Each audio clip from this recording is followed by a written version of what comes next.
I'm Eric Priante Martin, and this is Green Seas, the podcast by Tradewinds about the environment and the business of the ocean.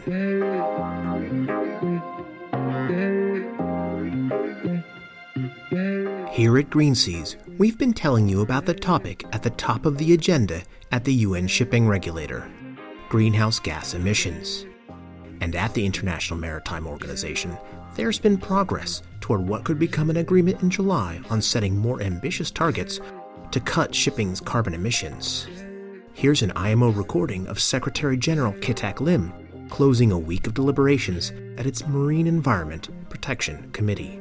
You have done your best to the progress of decarbonization, taking into account IMO's commitment to conclude the revision of the strategy July 2023. I say motor vessel decarbonization, maritime decarbonization is set to sail toward her final destination. But there was another topic on the committee's agenda that received much less attention and made even less progress. A request by environmental groups to ban exhaust gas scrubbers. Those are the devices that allow ships to use heavy fuel oil, which is otherwise prohibited because of a global cap on sulfur emissions that was imposed at the start of 2020. Groups that make up the Clean Arctic Alliance complain that scrubbers, while taking harmful sulfur oxides out of the exhaust that billows out of ships' funnels, are putting dangerous substances into the sea. And they said that conflicts with the UN Convention on the Law of the Sea, which protects oceans from pollution.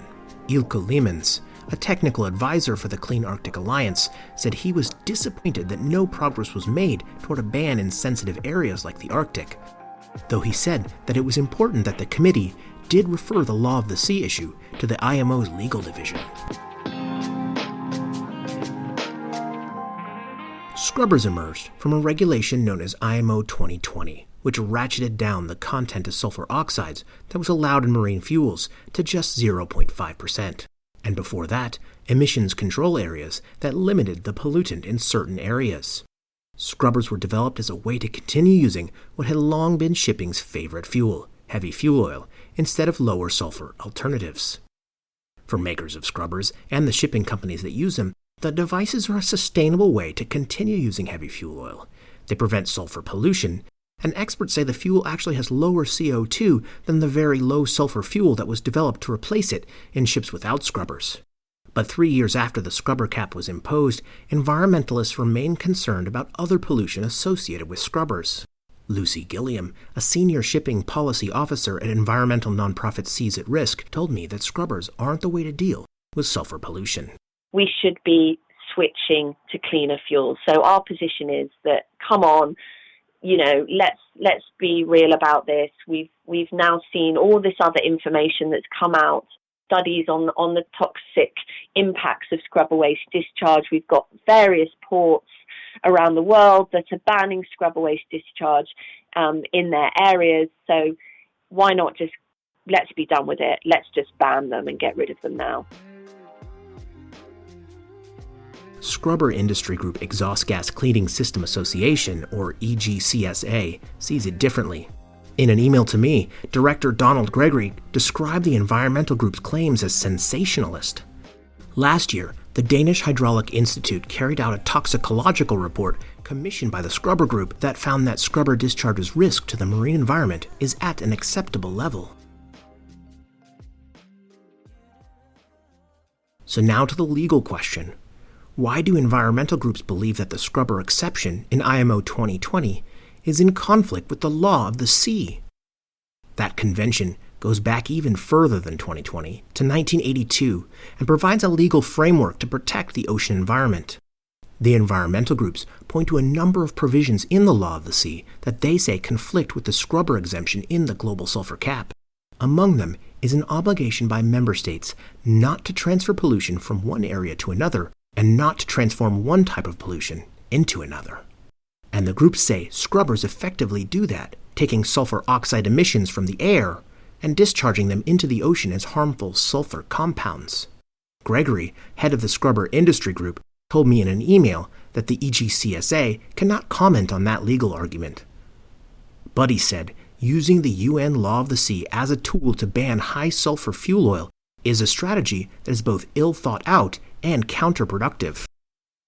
The environmental groups claim that even though some scrubbers are closed-loop systems that do not discharge in sensitive areas, those systems ultimately still pollute the ocean, just in higher concentrations.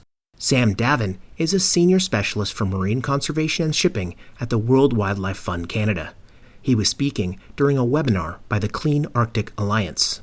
All scrubbers, whether they're open loop, closed loop, or hybrid systems, they all emit polluting effluent that contains heavy metals, nitrates, and polycyclic aromatic hydrocarbons, or PAHs, that can accumulate in the environment and the food web and can negatively affect water quality, marine life, and those who depend on the ocean for food security, economic security, or cultural practices. Davin said the effluent from open-loop systems can have acidity between pH 3 and pH 5, which is far more acidic than the average pH 8.1 for surface seawater. In areas with high scrubber use, he said their impact on seawater acidity can be more significant than ocean acidification caused by carbon dioxide emissions.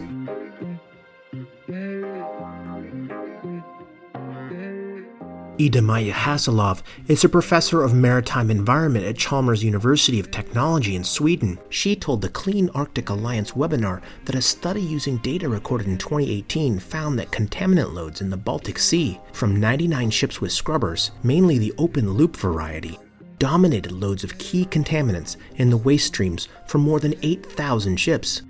Those included trace elements like nickel, selenium, vanadium, and zinc, as well as chemicals known as polycyclic aromatic hydrocarbons. Many more ships have since installed scrubbers. And Hassellov said toxicological tests by the EU-funded Emerge project, which is still underway, have found that scrubber water exposure had negative impacts on several organisms at different life stages.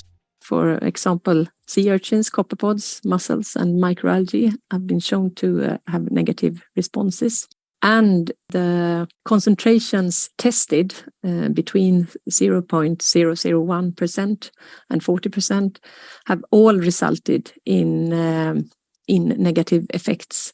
And this is a bit surprising that even though for every new round of experiments with further dilutions, the ecotoxicologists have still not found a concentration that is so low that it does not give a negative effect.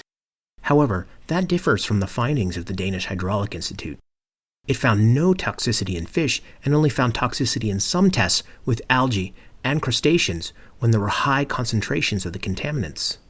Environmental groups also pointed to higher levels of other air pollutants from scrubbers, including carbon dioxide and black carbon. But Gregory of the EGCSA pointed to a 2017 report by the International Council on Clean Transportation that said that scrubbers can actually reduce black carbon.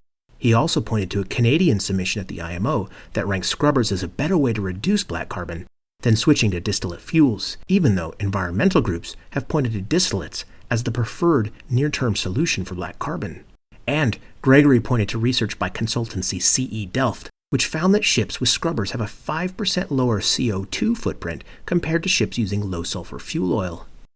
Here is Gregory speaking at a Safety for Sea virtual forum last year. IMO has regulated SOx emissions by specifying fuel sulfur content. This has had the unfortunate effect of increasing global emissions of CO2 caused by shipping.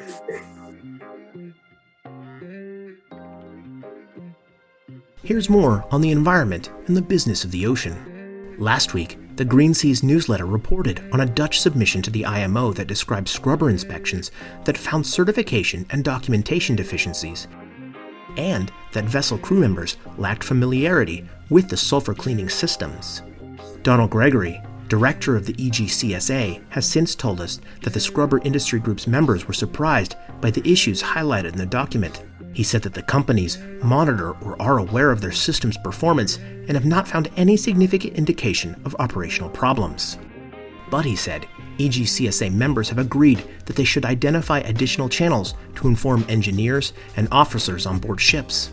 And he said the scrubber group's members have agreed to expedite development of a standardized system to make data available to surveyors and inspectors that is quick, easy, and searchable.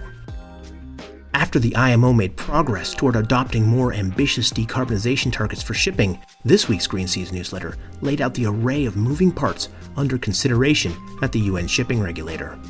UCL Energy Institute Associate Professor Tristan Smith told us that if the IMO sets a strong 2030 target, in addition to a zero-emission target for 2050, it will require a tightening of the new Carbon Intensity Indicator regulation and tougher enforcement.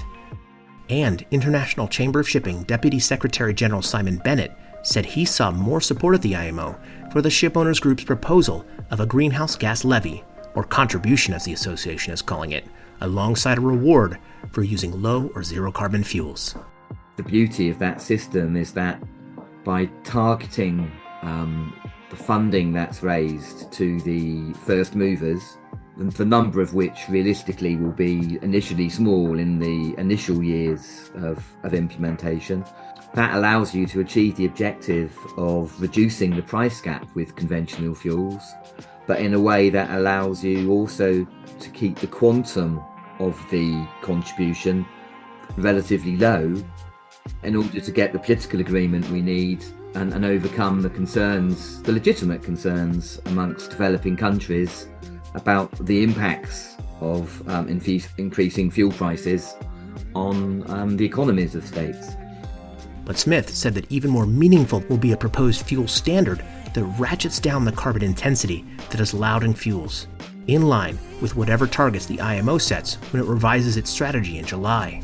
Industry obsesses about carbon pricing, but the package and the policy that is most likely to drive a fuel transition is actually a fuel standard. And that's got broad support at the IMO, but is very kind of under-discussed or under-debated in industry circles. Read that story on tradewindsnews.com. Visit tinyurl.com/greenseas4 to get our newsletter delivered to your inbox or to subscribe to the podcast. Music for this episode was by Dave Fox from Pixabay.